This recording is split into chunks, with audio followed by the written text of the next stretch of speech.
किशोर कुमार को गुजरे 33 साल हो गए हैं। 13 अक्टूबर 1987 को 58 साल की उम्र मुंबई में उनका निधन हुआ था। जितनी बेहतरीन किशोर दा की आवाज थी, उतने ही रोचक उनकी जिंदगी के किस्से हैं। बात 80 के दशक में तब की है, जब देश में आपातकाल लगा हुआ था। उसी दौरान कांग्रेस ने किशोर कुमार से एक गीत गाने की गुजारिश की, जिसके लिए वे तैयार नहीं हुए। इस बात से कांग्रेस को इतनी ठेस लगी कि उन्होंने ऑल इंडिया रेडियो पर किशोर दा के गीतों पर प्रतिबंध लगा दिया था। उन पर बैन लगाने वाले कांग्रेस नेता विद्याचरण शुक्ल की बाद में नक्सली हमले में मौत हो गई थी। किशोर दा के विनोदी स्वभाव का शिकार एक बार मशहूर फिल्मकार बलदेव राज चोपड़ा भी हुए थे। किशोर के भाई अशोक कुमार और बी.आर. चोपड़ा शुरू से ही दोस्त थे, लेकिन जब पारिवारिक रिश्ते के चलते किशोर चोपड़ा के पास काम मांगने गए तो उन्होंने कुछ शर्तें रख दी। इसके बाद किशोर ने कहा कि आज मेरा बुरा वक्त है तो आप शर्त रख रहे हैं, जब मेरा वक्त आएगा तो मैं शर्त रखूंगा। इस बात को बाकी सब तो भूल गए थे, लेकिन किशोर दा नहीं। जब बी.आर. चोपड़ा उनके पास अपनी एक फिल्म के लिए आए तो किशोर ने शर्त रख दी। किशोर की शर्त थी कि आप धोती पहनने के साथ ही अपने पैरों में मोजे और जूते डालकर आए। मुझे साइन करने के लिए पान खाकर आइए, वह भी ऐसे कि लार टपकी हुई हो, जिससे आपका मुंह लाल लाल नजर आए। दिलचस्प बात यह है कि चोपड़ा न तो पान खाते थे और न ही धोती पहनते थे। एक बार की बात है, एक प्रोजेक्ट के सिलसिले में जाने माने निर्देशक किशोर कुमार से मिलने उनके घर गए थे, लेकिन उनके वॉचमैन ने उन्हें घर में घुसने से रोक दिया था और बेइज्जत करके भगा दिया था। दरअसल ऐसा एक कंफ्यूजन के चलते हुआ था। किशोर कुमार ने एक बंगाली ऑर्गेनाइजर के लिए शो किया था, जिसने उन्हें पैसे नहीं चुकाए थे। गुस्से में आकर किशोर कुमार ने अपने गेट कीपर को सख्त हिदायत दे रखी थी कि अगर कोई बंगाली बाबू घर पर आए तो उसे भगा देना। ऋषिकेश मुखर्जी भी बंगाली थे।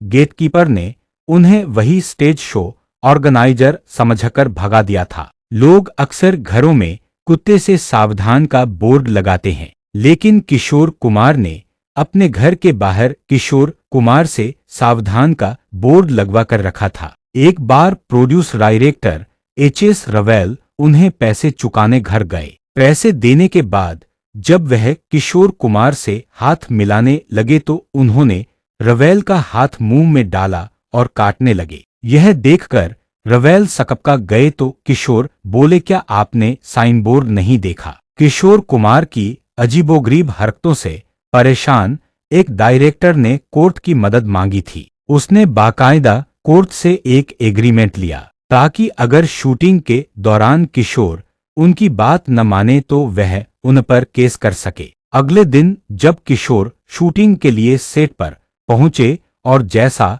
डायरेक्टर ने कहा वैसा ही करते रहे। एक शॉट के दौरान वह कार से सिर्फ इसलिए बाहर नहीं निकले क्योंकि डायरेक्टर ने उन्हें बाहर निकलने के लिए नहीं बोला था। इसी फिल्म के एक और कार सीन में डायरेक्टर ने समझाया था आपको कार से थोड़ी दूर तक जाना है और फिर उतर जाना है, सीन कट हो जाएगा। लेकिन किशोर दा कार से नहीं उतरे, उधर डायरेक्टर इंतजार करता रहा। अगले दिन पता चला कि वह कार से खंडाला चले गए थे। किशोर दा को लाइमलाइट में रहना और मीडिया अटेंशन पाना बिल्कुल पसंद नहीं था। वह एकांत में समय बिताना पसंद करते थे और इंटरव्यू देने से नफरत करते थे। एक बार की बात है, किशोर कुमार किसी फिल्म की शूटिंग कर रहे थे और प्रोड्यूसर ने उन्हें आधे ही पैसे दिए थे। कहते हैं कि इससे खिन्न होकर किशोर आधा मेकअप करके ही शूटिंग सेट पर आ गए। जब डायरेक्टर ने उनसे पूरा मेकअप करने के लिए कहा तो उन्होंने कहा कि आधा पैसा आधा काम पूरा पैसा पूरा काम। किशोर कुमार की जिंदगी का एक मजेदार किस्सा फिल्म निर्माता आर.सी.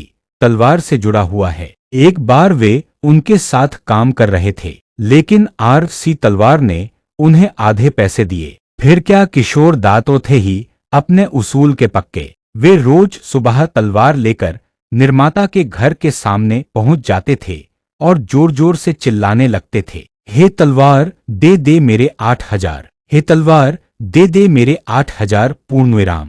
किशोर कुमार ने 4 शादियां की थी, बावजूद इसके वे अकेलापन महसूस करते थे। उन्होंने एक इंटरव्यू में कहा था कि यहाँ कोई किसी का दोस्त नहीं है। वे कहते थे कि दोस्त बनाने की बजाय पेड़ों से बात करना बेहतर है। कथित तौर पर किशोर कुमार पेड़ों से बात किया करते थे,